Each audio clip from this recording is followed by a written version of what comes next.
Good morning, everybody, and welcome back to the channel.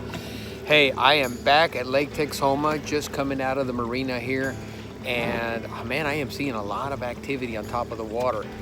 But guys I talked to at the boat ramp said they have not found, but I forgot to ask them if they're looking for smallmouth or they're looking for stripers. But anyway, they said they were out here and they did not find them. So we're gonna go out there and see if we can find them. Now it is a weekend and there's gonna be quite a bit of boat traffic. So let's see what happens. Oh, it is Sunday. So sometimes Sunday is a little bit quieter. But here we go, look at all that. The water's calming here. So let's see if we can find some surfacing sand bass. Stay tuned.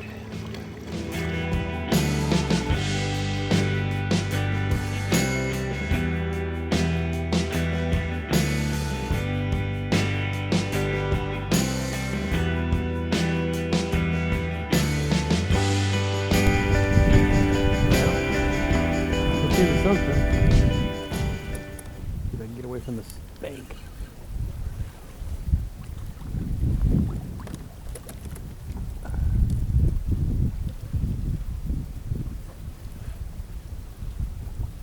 Oh my gosh. Ooh. Smallmouth, but I barely got him on the side. All right, buddy. All right, buddy.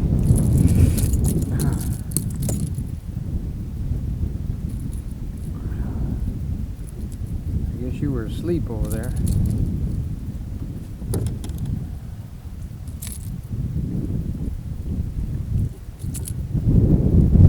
Now you got me. Hang on a second.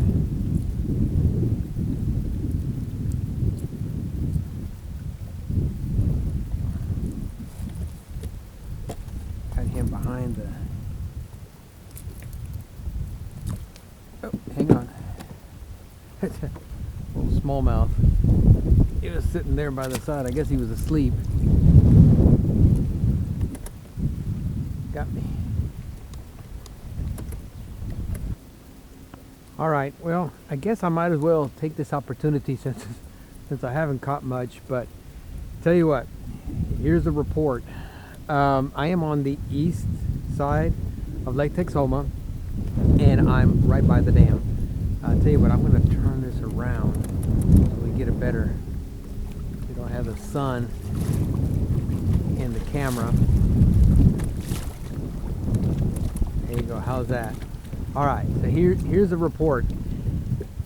No stripers as far as from the kayak. Now, a lot of these guys are getting on their boats and they're heading out to different places. Now, maybe they're finding them, I don't know. But the guy I talked to at the boat ramp said that he hadn't found them yesterday. And judging for what I've seen, yeah, the fish definitely aren't on this side, which is the Texas side. They may be on the Oklahoma side. They may be a little further west on this lake. But from a kayak, no, nothing. No, I just hooked into a smallmouth bass. Maybe he was asleep and I hooked him. I don't know. I'm not going to take credit for that one. I hooked him under the little side fin. All right, but I'm also going to talk about what happened last time I was out here. I brought out a rod, and that rod was too long on the handle. So what would happen is that every time I casted, it was beyond my elbow, so basically it kept bumping into my ribs. The rod was good towards the front. It's the handle that was the problem. All right, so what I did is I went ahead and purchased these ugly sticks. They're pretty stiff. They come with a reel, reasonably priced. So I got two so that I can have two lures for stripers. I already had another very stiff rod, and I hope the wind isn't bothering the camera. I already had another stiff rod that I could bring out here, but the three rods that I had here the last time were my typical lake rods that I use on the kayak. That I use those for crappie and sand bass and black bass, but they just can't handle big striper. So that's why I got this ugly thing. Now this is a 6.5. It is a I believe this is a 300 series reel. I got 15-pound braid from oh wait, hang on, it's kind of windy there, got a little gust. It's God, I can't remember the brand, but I'll put it up here in the corner. But anyway, red makes it a little bit more visible for me when I'm trying to fight these stripers. I also brought in one that was in the channel earlier. Basically the tip broke off. It was a 7-foot rod. The tip broke off. It's now about 6 foot, 6'6" also. Nah, it's probably a little bit shorter, but let's see. No, it's actually pretty close to 6'6", and it is pretty stiff now, so it can handle the top water jigging and the stripers a little better. But I went ahead and brought my my Abu Garcia rod. Hang on a second.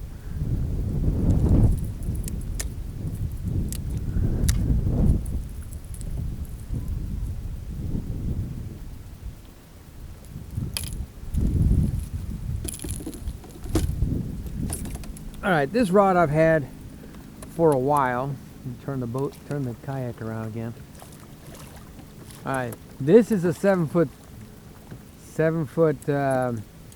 medium fast rod, and it's an Abu Garcia intracarbon, and I've got a Quantum. I think it's also a 40. Yeah, it's a Quantum 40, but it's an older rod and reel, but I hadn't used it. It's a one piece, and it's very difficult to store in a car. I originally bought it just to store in the boat, because in the boat I don't have to take it apart. I've got a rod storage in there. But anyway, this rod is going to be used for Lake Texoma, so you'll be seeing this one, and this is nice. I mean, it's got really good action. So anyway, that's what I've got for you as far as a report and some of the equipment that I'm using. As you can tell, this rod is only just barely close to my elbow. That gives me an opportunity to reel without that extra long handle hitting me in the ribs. All right, so that's a little tip of what I'm doing on the kayak.